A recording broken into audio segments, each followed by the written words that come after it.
అయ్యా నమస్కారం. జై గురునాథ్. జై గురు. వారు ఈ ఆశ్రమం కట్టి ఎన్ని సంవత్సరాలు అవుతుంది? ఈ ఆశ్రమం కట్టి 40 సంవత్సరాలు పూర్తి అవుతున్నది. ఇప్పటి ఈ ఆశ్రమానికి శంకుస్థాపన చేసింది ఎవరు? కట్టింది ఎవరు? శంకుస్థాపన చేసింది మన శివరామ దీక్షిత గురుపీఠ పరంపరలు శేషమాంబ శాఖలో సిద్ధాచల స్వామి. మరి వాళ్ళ శిష్యుడైనటువంటి అచలగురు అంజనేయ స్వాముల వారి యొక్క కోరిక చేత ఈ భవనాన్ని 40 సంవత్సరాల క్రితం శంకుస్థాపన చేసి 5 సంవత్సరాల్లో ఈ మాయ మందిరాన్ని ముగించింది. ఈ ఆశ్రమంలో ఎప్పుడెప్పుడు పూజలు జరుగుతాయి? ఈ ఆశ్రమంలో ప్రతి గురువారము ప్రతి పౌర్ణమికి గురు పూజలు జరుగుతాయి. ప్రతి సంవత్సరము మాఘశుద్ధ ఏకాదశి రోజు ఆరాధన కార్యక్రమం జరుగుతుంది. ప్రస్తుతం ఈ ఆశ్రమాన్ని పోషించడానికి ఉన్నటువంటి వారి పేరేంటి? ఈ ప్రస్తుతం ఈ మందిరాన్ని పోషించేటటువంటి వాళ్ళు అచలగురు ఆంజనేయ స్వామి వారి యొక్క ఏకైక కుమారుడు మన సేవానంద వెంకటయ్య గారు. వాళ్ళ పోషిస్తూ ఉంటారు. ప్రతి సంవత్సరం ప్రతి గురువారం ప్రతి పౌర్ణమి ప్రతి సంవత్సరం పూజలు. ఈ ఆశ్రమాన్ని ఇంత డెవలప్ చేయడానికి కానీ ఈ ఆశ్రమాన్ని ఇంత అంటే ఒక దేవాలయం కట్టడానికి గల కారణాలు ఆ స్వామికి ఎందుకు వచ్చినాయి, ఎట్లా వచ్చినాయి? ఎందుకు వచ్చిందంటే మనకు భాగవత కృష్ణ ప్రభుల వారు నిర్ణయించినటువంటి పద్ధతి ప్రకారంగా యస్య దేవే పరాభక్తి గురుగీత ధర్మాలు యస్య దేవే పరాభక్తి యథాదేవే తదాగురు తస్యైతే కథితాయార్థ ప్రకాశంతే మహాత్మన.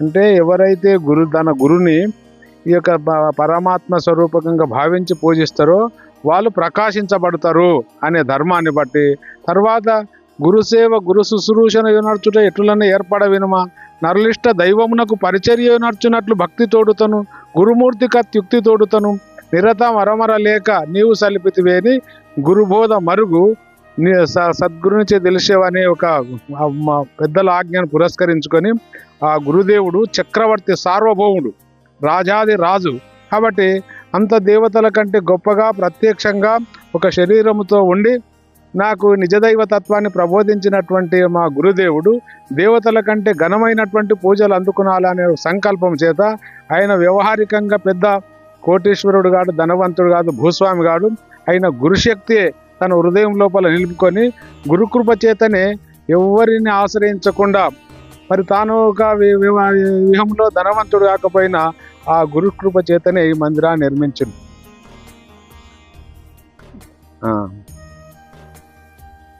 మరి ఆయన నిస్వార్థపరుడు, ఎలాంటి స్వార్థం లేకుండా ఏదో ఇది నా వంశ పరంపరలో ఏదో దీంతో లబ్ధి పొందాలని ఒక ఆశయం లేకుండా తన ఆత్మీయ సోదరులైనటువంటి నిత్యానంద కుర్మాచల ప్రభులు మరియు నిత్యానంద కృష్ణాచల ప్రభు మరియు వాళ్ళ ప్రియ శిష్యులైనటువంటి అచలుషు పద్మమ్మ మరియు ఒక శాసన కృష్ణారెడ్డి అనేటటువంటి వాళ్లకు ఈ మందిరాన్ని అప్పగించి తాను ఈ మందిరం నిర్మాణం కొరకు ఆయన జన్మ వచ్చినట్లు తెలుస్తూ ఉన్నది.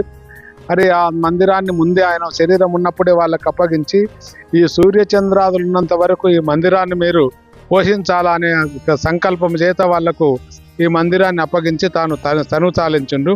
తదనంతరం వాళ్ళు కూడా సోదరుడు గురువు ఆజ్ఞ ప్రకారంగా శ్రద్ధ వహించి ప్రతి సంవత్సరం కూడా ఆ యొక్క భక్తులందరి సంచారం చేసి వేరే ఆదాయాలు ఏం లేవు, భక్తుల యొక్క సంచారం చేసి కొన్ని వేలాది జనాలని భక్తులను ఆహ్వానించి ఎన్నో ప్రాంతం సాంప్రదాయ పెద్దలను ఆహ్వానించి ప్రతి సంవత్సరం మాఘశుద్ధ ఏకాదశి రోజు ఘనంగా ఆరాధనలు జరిపిండ్రు. వాళ్ళు కూడా ఇద్దరు తనువు చాలించిండ్రు. ఇప్పుడు ప్రస్తుతం వాళ్ళ కుమారుడే ఈ బాధ్యతలు అప్పచెప్తే వాళ్ళే మందిరాన్ని పోషిస్తా ఉన్నారు. దాంతో ఏం ప్రయోజనం చేసిండు, ఎక్కడ ఉండే అంటే ఆ రథము ఎందుకొరకు చేశారంటే లోకానుగ్రహ కాంక్ష గలవాడై ఈ యొక్క అందరు కూడా దైవకృప కలగాలని ఒక ఆశయం చేత ఇక్కడ సమీపంలో వెంకటేశ్వర స్వామి ఆలయం చిన్నగా పెద్ద గుండుకే వెంకటేశ్వర స్వామి విగ్రహాన్ని చిత్రించి ఆ స్వామికి ప్రతి సంవత్సరము వైశాఖ శుద్ధ పౌర్ణమి రోజు పెద్ద జాతర ఉత్సవం జరిపేదంట. అయితే ఆ ఉత్సాహానికి ఇక్కడ ప్రాంతీయులంతా వేలాది జనాలు, ఆ కాలంలో వేల జనాలు, ఆ జనాలకు సరిపోయినటువంటి 5 రోజులు సప్తమి రోజులు 7 రోజులు ఇక ఉత్సవాలు జరిపేదంట.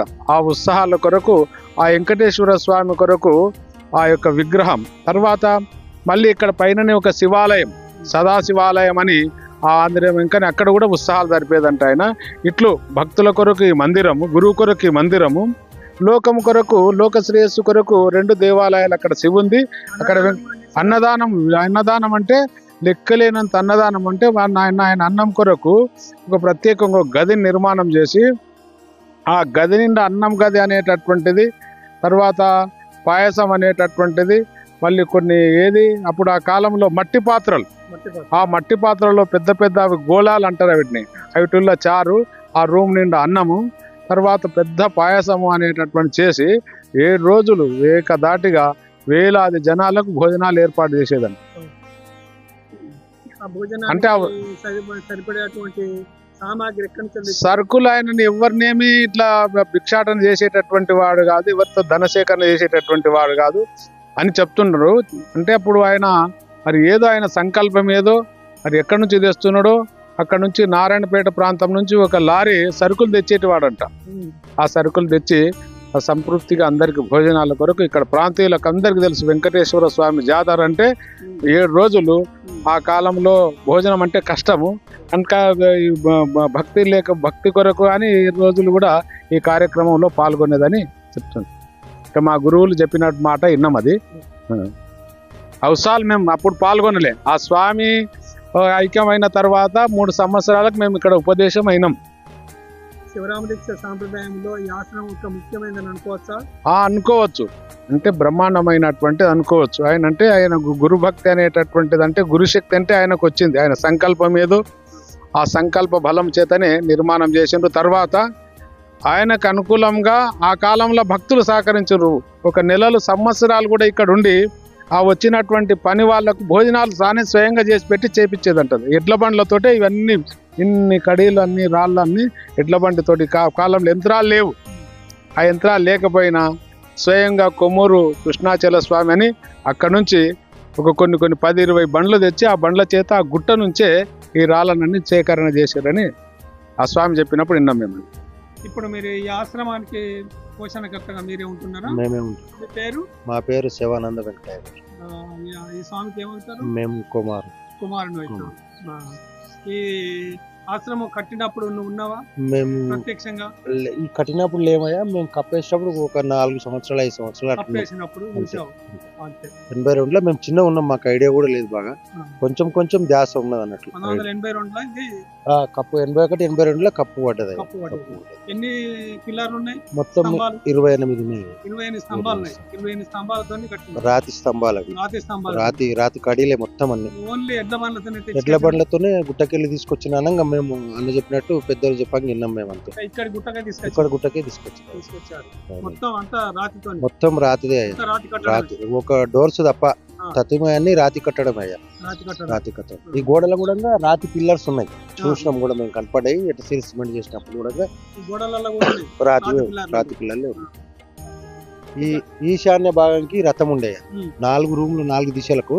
నైరుతి భాగము, ఆగ్నేయము, వాయువ్యము, ఈశాన్యము 4 రూమ్లు. ఈ ఇక్కడ భాగం మటుకు ఒక 25 ఫీట్ల తేరు టేకుతో చేసినటువంటి 8 అంతస్తులు.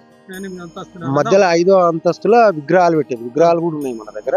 ఆ ఉత్సాహం విగ్రహాలను అందులో పెట్టి రథం ఇట్లా సాగించేది ఆడ వరకు, శివాలయం వరకు. మా ఊరేగింపు ఉదయం చేసుకొని వచ్చి ఆ తెల్లవారుజామున, అదే పౌర్ణమి రోజు, అదే ఏమో మొలకల పుణ్యం అయ్యా, ఎండాకాలంలో ఏప్రిల్లో ఉంటుంది, ఏప్రిల్ మేలో ఉంటుంది. ఆ పుణ్యం రోజు పెద్ద జాతర చేస్తున్నాం. అంటే మేము కూడా చిన్నగా ఉన్నాము. ఒకసారి జాతర చేసినప్పుడు చిన్నగా ఉన్నప్పుడు వర్షం పడ్డది 3 రోజులు బాగా తుఫాన్. అప్పుడు కొంచెం ఐడియా ఉంది అయ్యమ్మ. లాస్ట్ జాతర 82లో అయ్యగారు చేసి. అప్పుడు ఇక్కడ 8 అంతస్తులు ఉండే తేరు. 8 అంతస్తుల తేరు ఉండే బాగా 25 ఫీట్ల హైట్, 25-30 ఫీట్ల హైట్ ఉండేది బాగా. ఇది మేము ఇంటర్సిటీకి తీసుకున్నామయ్యా. ఈశాన్య భాగం హైట్ ఉండకూడదు కానీ మేము కొట్టి స్లాబ్ వేసినప్పుడు చేసి దీన్ని ఇది చేసుకున్నాం. రూమ్ లాగా అక్కడ మళ్ళీ మార్చినాం. చూపిస్తాం. లోపల చూపెడతారా? చూపెడతామయ్యా. ఇప్పుడు మనము సిద్ధాచల స్వాముల వారి యొక్క ఆశ్రమాన్ని లోపలికి పోయి చూడడానికి పోతా ఉన్నాం. ఇందులో ఉన్నటువంటి పిల్లర్లు కానీ ఇవన్నీ కానీ ఎలా ఉన్నాయో మనం చూద్దాం. ఇది చాలా శివరామదీక్ష సాంప్రదాయంలో పెద్ద ఆశ్రమంగా, ముఖ్య ఆశ్రమంగా కనబడతా ఉన్నది. ఇది 48 పిల్లర్లతో 48 పిల్లర్లతో కట్టింది. ఈ మొత్తం రాతితో కట్టబడ్డటువంటి ఈ ఆశ్రమాన్ని చూడండి ఒకసారి, అందరు తిలకించండి.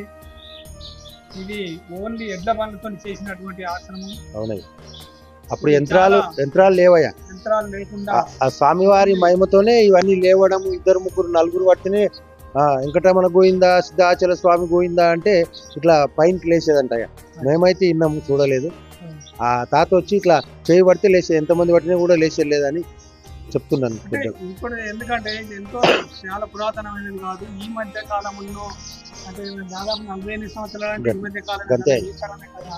అయినా కానీ ఈ తరంలో ఇంత బాగా ఈ కట్టడాలు కట్టిందంటే చాలా ఇది చెప్పుకోదగ్గ ఆసనం.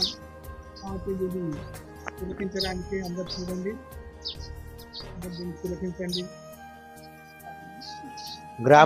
గ్రామం గుమ్మడాల, దోమ మండలము, వికారాబాద్ జిల్లా, తెలంగాణ. తెలంగాణ.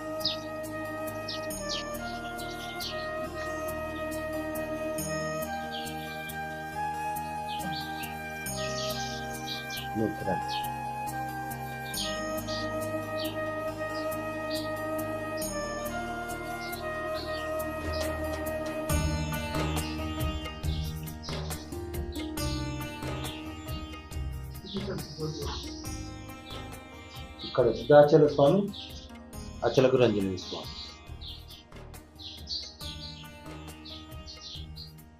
స్వామి సిద్ధాచల స్వామి, ఈయన అచలగురు ఆంజనేయ స్వామి. ఈ ఆంజనేయ స్వామి వారే ఈ ఆశ్రమాన్ని నిర్మించినారు. ఆంజనేయ స్వామి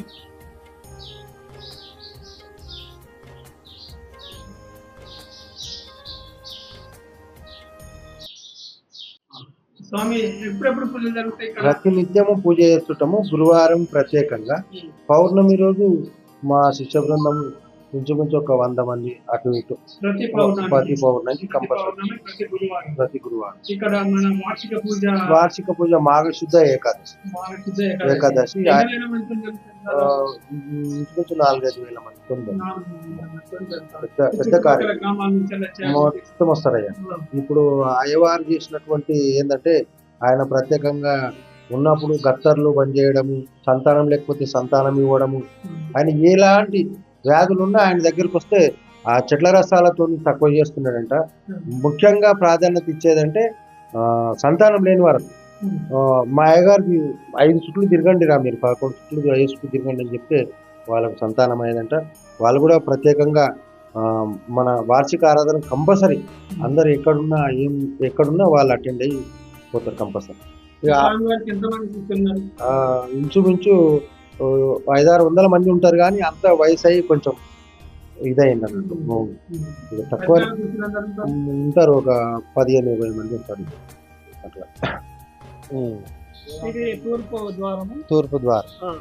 ఈ మందిరానికి 4 ద్వారాలు, 4 దిశలకు 4 రూమ్స్ ఉంటాయి అన్నట్టు. అయ్యా ఈ రూము ఇక్కడ ప్రత్యేకంగా అయ్యా ఉండడానికి ఏర్పాటు చేస్తున్నాడు, ఆగ్నేయ మూలం. మరి ఆయన ఇక్కడనే ఇదే అరుగు మీద ఉండేది. శిష్యులను కూడా ఇక్కడ కూర్చోబెట్టుకొని ఆరాం చేసుకుని ఇక్కడ కూర్చొని వాళ్ళందరికీ బోధ అది ఇది బోధించేటటువంటి ఇక్కడ అయ్యగారు ఎక్కువ ఉండే ఈ స్థలం ఇది. దీన్నే అట్లా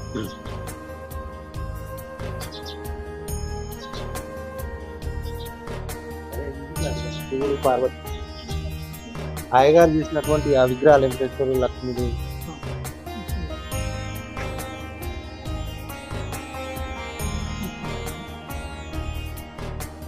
ఇవి ఉత్సవ విగ్రహాలు.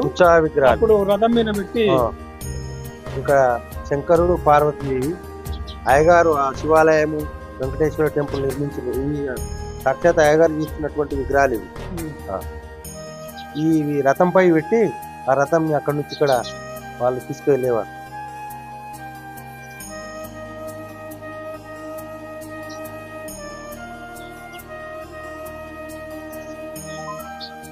అదే సంపికలు పెట్టుకున్నాను కానీ ఇప్పుడు ఎంత కడిగటం పెట్టి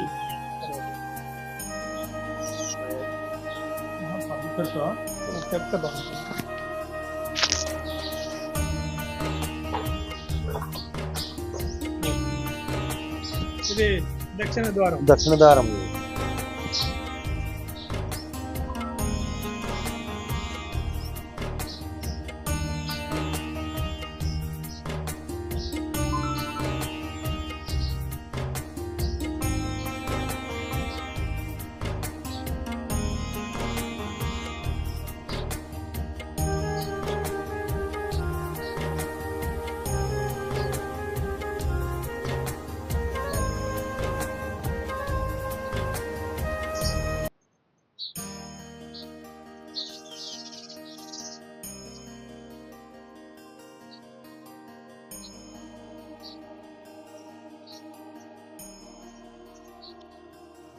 ఈ రూమ్ యొక్క ప్రత్యేకత ఈ ప్రత్యేకత ఈ రూమ్ లో అన్ని బియ్యము స్టోర్ రూమ్ అయ్యా. బెల్లం ముద్దలు, చక్కెర సంచులు, బియ్యము, ఇస్త్రాకులు, తినుబండారానికి ఆహారం అంతా స్టాక్ చేసుకున్నటువంటి రూమ్ అయ్యా. పడమర ద్వారం. ఈ మందిరానికి 4 ద్వారాలు.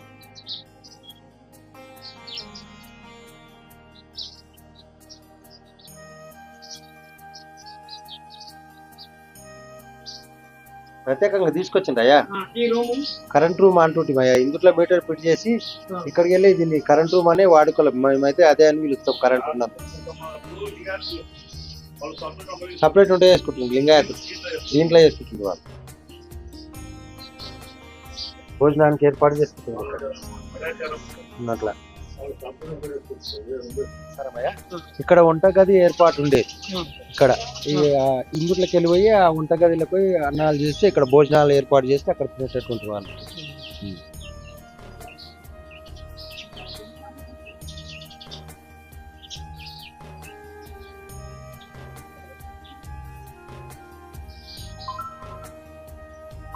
ఇది తేరు ద్వారం.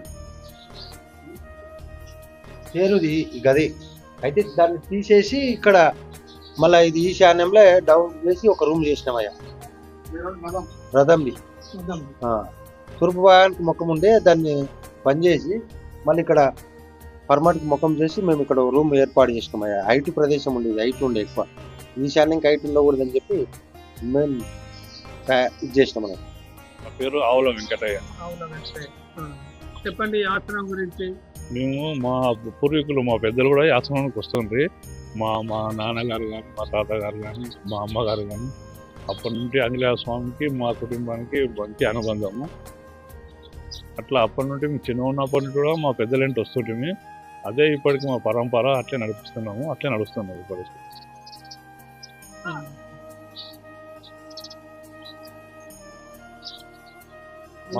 ఆశ్రమం కంటే సేవకులుగా మేము సేవ చేస్తున్నాం ఆశ్రమంలో. మాకు కనీసము ఆంజనేయ స్వామి ఉన్నప్పుడు కూడా మాకు వచ్చిపోవడము కమిటీ ఉంది. కమిటీలో కార్యదర్శి ఉంది. ఈ కార్యక్రమాలన్నీ నడిపించేది మీరే కదా. మా పెద్దలు ఉన్నారు కాబట్టి పెద్దలేంటో మేము ఉండి నడిపిస్తుంటాం. మా పెద్దల ఇంతవరకు మా గురువు గారు ఉంది కృష్ణాచల స్వామి గారి ఆదేశానుసారం ఇక్కడ కోజికి దగ్గర దాన్ని ఏదైనా అవసరం ఉన్నా ఏదైనా అవసరాలు అప్పటి నుండి అక్కడికి వెళ్ళి తెచ్చుకోవాలి సామానాన్ని. ఏదైనా చిన్న వస్తువులు అయినా కానీ, తర్వాత పరికరాలు కానీ, కుర్చీలు కానీ, సామాన్లు కానీ ఏదైనా కోజికి వెళ్ళి వచ్చేది కాబట్టి అప్పుడు ఇక అప్పటి నుండి మాకు ఆ అనుబంధం అట్టే నడుస్తూనే ఉన్నది. ఇప్పటికి కూడా అదే పద్ధతిలో నడుస్తుంది. ఇప్పుడు వార్షిక పూజకు దాదాపు 1000-2000 మంది వస్తున్నారు. మరి వారికి భోజన సదుపాయానికి ఎట్లా మీరు? భక్తుల దగ్గర తిరుగుతాము. భక్తుల దగ్గర పోయి భక్తులు ఇచ్చినటువంటి సామాగ్రి తీసుకొని వచ్చి ఇక్కడ ఏర్పాట్లు చేసుకుంటాం. ప్రత్యేకంగా నిధి అనేది ఏం లేదు. భక్తులే నిధి. నమస్కారం స్వామి. నమస్కారం స్వామి. నమస్కారం. మీరు ఎక్కడి నుంచి వచ్చారు స్వామి? మాది ఆంధ్రప్రదేశ్. మాది చిత్తూరు జిల్లా గంగవరం మండలము కూర్నిపల్లి గ్రామం మాది. అవును స్వామి. ఇప్పుడు ఆశ్రమాన్ని దర్శించుకోవడానికి ఎలా వచ్చారు స్వామి? ఇక్కడ హైదరాబాద్ కార్వాన్ లో మన కేంద్రపేట ఉంది కదా, అక్కడ మన మీటింగ్ ఉండింది. వచ్చి అదే విధంగా మన డాక్టర్ స్వామి చెప్తే ఇక్కడ పూజ ఉందంటే పరిగి సమీపంలో బడెంపల్లిలో పూజ వస్తుంది. అట్లే ఇక్కడ ఆశ్రమం చూస్తా ఉంటే మీ పేరు గుమ్మడాల ఆశ్రమం ఉందని విన్నాము. చూద్దామని సంకల్పం వస్తుంది ఇక్కడ. కానీ స్వామి మేము ఎన్నో ఆశ్రమాలు చూసినాము. ఇది పద్ధతి బాగుంది. ప్లానింగ్ కానీ బాగుంది స్వామి. ఇది సంతోషంగా ఉంది. ముఖ్యంగా ఎట్లా అంటే ఈ సాంప్రదాయములు చేయని దానికి మాకు చాలా సంతోషంగా ఉంది స్వామి. ఇది చూసాము కానీ ఇది ప్లాన్ బాగుంది. ఇది పద్ధతిగా ఉంది. భలే సాంప్రదాయంగా ఉంది స్వామి. ఇది మాకు ఆశ్రమం ఉన్నది. అవును స్వామి. కూర్నిపల్లి, గంగవరం మండలం కూర్నిపల్లి. అవును స్వామి ఉన్నది. చిత్తూరు జిల్లా. మాకు దాదాపు 1000 మంది దాకా శిష్యులు ఉన్నారు. వాళ్ళ సహాయంతో శిష్యు సహాయంతో ఆశ్రమం కట్టినాము. దాదాపు 1 కోటి రూపాయలు దాకా ఖర్చు పెట్టి కట్టాం స్వామి ఆశ్రమం. ప్రధానంతో వచ్చినారు ప్రారంభానికి. చేసినాం స్వామి. వార్షిక పూజ నవంబర్లో స్వామి, నవంబర్ ప్రతి సంవత్సరం దాదాపు ఆశ్రమం ఓపెనప్పుడు 4,000 మంది వచ్చారు. 4,000 మంది వచ్చారు. ప్రతి గురువారము, ప్రతి ఏకాదశి, పౌర్ణానికి పూజ జరుపుతాము. అన్నదానము, భజన, ఉపన్యాసాలు భక్తులతో చెప్తాము. అది స్వామి మా ఇది. శిష్యులకు మన సాంప్రదాయ పోతే అచల పరిపూర్ణ సాంప్రదాయ పోతే చేస్తాం. స్వామి నాకు బాగా అనిపించింది. బాగా అంటే ఇటువంటి ఆశ్రమాలు చూసిన దానికి మనకు అనుభవం వస్తుంది. ఇంకా కొన్ని మనకి ఎట్లా అంటే మన ఇంత గొప్పదా మన సాంప్రదాయము అని అనిపిస్తుంది మాకు. దీన్ని చేయడానికి ఏదో పూర్వ పుణ్యం ఉంది కాబట్టి మనం చేయడానికి దీంట్లో ఎక్కడ కూరినపల్లి, ఎక్కడ గంగవరం మండలము ఇంత విశాలంగా ఉంది మన సాంప్రదాయము. చేయని దానికి మనం ఎంతో ఎన్నో జన్మల పుణ్యం స్వామి మనకు చేయని దానికి దీంట్లో అనిపిస్తుంది. నాకు తృప్తిగా ఉంది స్వామి. వచ్చిన దానికి చూసిన దానికి చాలా హాయిగా ఉంది. ఇప్పుడు మాకు తెలిసి 6 రాష్ట్రాలు తెలుస్తుంది మాకు. అందరితో అనుభవం ఉంది, అందరితో పరిచయం ఉంది. పోయినాము. ఒరిస్సా పోయినాను, మహారాష్ట్ర పోయినాను, తెలంగాణ, తమిళనాడు, మా ఆంధ్రప్రదేశ్ అని తిరిగినాము. అందరితో పెద్దలతో పరిచయం ఏర్పడింది మాకు. సంతోషంతో తృప్తిగా ఉంది స్వామి మాకు. స్వామి గారు స్వామి ధర్మవరం నివాసము మా గురువు గారు వివేకానంద బండారు సుబ్రహ్మణ్య స్వామి గారు. అందరికీ పరిచయం మా స్వామి గారు. మేము ముందు వేరే సాంప్రదాయం ఉంటుంది, అంటే అద్వైతం ఉంటే సాధారణలో ఉంటుంది. ఆ తర్వాత గురి చేరినాము. ఇప్పుడు దీన్ని చేరిన తర్వాత మాకు సందేహం తీరింది. ఎక్కడో సుబ్రహ్మణ్య దగ్గరికి చేరినాక సందేహం తీరింది కాబట్టి అందుకు ముందు సాధారణలో ఉంటుంది, అంటే కేచరి, పూచరి, మధ్యమ, స్వామి సాంబయ్య కొంచెం ముద్రలు చేస్తా ఉంటుంది. దాంట్లో సందేహం తీరలా. నేను ఎవరు పరమాత్మని తెలియదు కాబట్టి వచ్చిన తర్వాత స్వరూప నిర్ణయమైంది. పరమాత్మ అంటే ఏం తెలుసుకుంది, నిజదేవుడు ఏంటి తెలిసింది. మాకు సందేహం తెలియదు స్వామి. ఇంట్లో సందేహం లేదు. ఇప్పుడు హాయిగా ఉన్నాం. ఫస్ట్సారి శ్రీ మధ్యల గురుపీఠ రాజయోగాశ్రమ సేవా సమాఖ్య తెలంగాణ రాష్ట్ర అధ్యక్షునిగా ఉండి మరి ఈ ఆశ్రమాలను మనం అచలం టీవీ ద్వారా పరిచయం చేయడానికి తిరుగుతూ ఉన్నాము. అందులో భాగంగా నిన్న కేంద్ర కమిటీ మీటింగ్ ఉంటే హైదరాబాద్కి వచ్చాము, భాగవత కృష్ణప్రభు ఆశ్రమానికి. మరి అక్కడ మీటింగ్ ముగించుకొని మనం బడెంపల్లిలో చాలా వార్షిక పూజ ఉన్నది ఆశ్రమంలో. కాబట్టి ఆ ఆశ్రమానికి వచ్చి మరి ఆశ్రమాన్ని దర్శించుకొని, గుమ్మడాల ఆశ్రమం అనేటువంటిది శివరామ దీక్ష సాంప్రదాయంలో ఇది ప్రత్యేకతగా ఉన్నది కాబట్టి ఈ 48 పిల్లర్ల చేత ఇది కట్టబడిందని ఇక్కడి వాళ్ళు చెప్తా ఉన్నారు. చూస్తే కూడా మనకు కనబడతా ఉన్నది 48 పిల్లర్లతోని. ఇది ఎలాంటి యంత్రాలు లేకుండా ఇది కేవలము మనుషులతోనే చేసినటువంటి ఈ ఆశ్రమము. మరి చూస్తే మొత్తం రాతి పిల్లర్లు, రాతి కట్టడము, పూర్తి రాతి కట్టడము. చూడండి మీరు, ఇవన్నీ రాతి పిల్లర్లు, మీద కూడా రాతి అది కనీలతోని వేసి ఉన్నది, మొత్తం రాతియే. కాబట్టి ఈ ఆశ్రమాన్ని చూసే వరకు చాలా ఆశ్చర్యకరంగా ఉన్నది. ఈ మధ్య కాలంలో అంటే పురాతనమైనది కాకుండా ఒక 48 సంవత్సరాలు 50 సంవత్సరాల లోపు కట్టినటువంటి ఆశ్రమం. అప్పుడు మరి ఎలాంటి యంత్రాలు లేకుండా ఇది మరి మనుషులే కట్టినలు అంటే చాలా మహిమగల ఆశ్రమంగా కనిపిస్తూ ఉన్నది. కాబట్టి ఈ ఆశ్రమానికి మరి ప్రతి సంవత్సరము వార్షిక పూజ జరుగుతుందని చెప్తా ఉన్నారు. ఇక్కడ దాదాపు 4-5 వేల మందితోని ఈ ఆశ్రమాన్ని మరి నడిపిస్తూ ఉన్నారు. ప్రతి గురువారము, ప్రతిరోజు నిత్యము ఇక్కడ దీపారాధన జరుగుతుంది. ఇక్కడ దీపారాధన చేయడానికి మరి ఇక్కడ వెంకటేశ్వర స్వామి అని ఇక్కడ ఉన్నారు. వారు కూడా ప్రతిరోజు ఇక్కడ దీపారాధన చేసుకుంటూ ఈ ఆశ్రమాన్ని పోషిస్తూ ఉన్నారు. ఇక్కడ ప్రతి నిత్యము పూజలు జరుగుతూ ఉన్నాయని చెప్తా ఉన్నారు.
స్వామి ఇది సమాధినా? ఆ సమాధి సమాధి. ఇందులో ఎవరిని సమాధి చేశారు? ఇక్కడ అచలగురు ఆంజనేయ స్వామి గారి సమాధి ఉంది. ఆ యాక్చువల్ ఆంజనేయ స్వామి కట్టడం ఏంటంటే వాళ్ళ గురుగారిని ఇక్కడనే తీసుకోవాలి, ఇక్కడనే గురుగారి యొక్క సమాధి ఇక్కడనే పెట్టుకోవాలనే ఉద్దేశంతోనే ఇక్కడ ఏర్పాటు చేసిండు. కాకపోతే ఆ రోజుల్లో అక్కడున్న పరిస్థితులను బట్టి ఇంకా గురు మండలి అంతా కలిసి ఇక్కడ గురుగారిని వాళ్ళ సిద్ధాచల స్వామి గారిని ఇక్కడ ఇవ్వకపోవడం వలన అక్కడనే ఆయన సమాధి చేసింది. కాబట్టి ఈ సమాధిలో గురుగారి పాదుకలు మంత్రదండం తెచ్చి సమాధిలో పెట్టి ఆ గురుగారు దాన్ని సీల్ చేసిండు. అంతా అమ్మగారు కూడా అక్కడనే, ఇక అయ్యగారు రాలేదు కాబట్టి అమ్మగారిని కూడా ఆయన ఇక రాలేదు.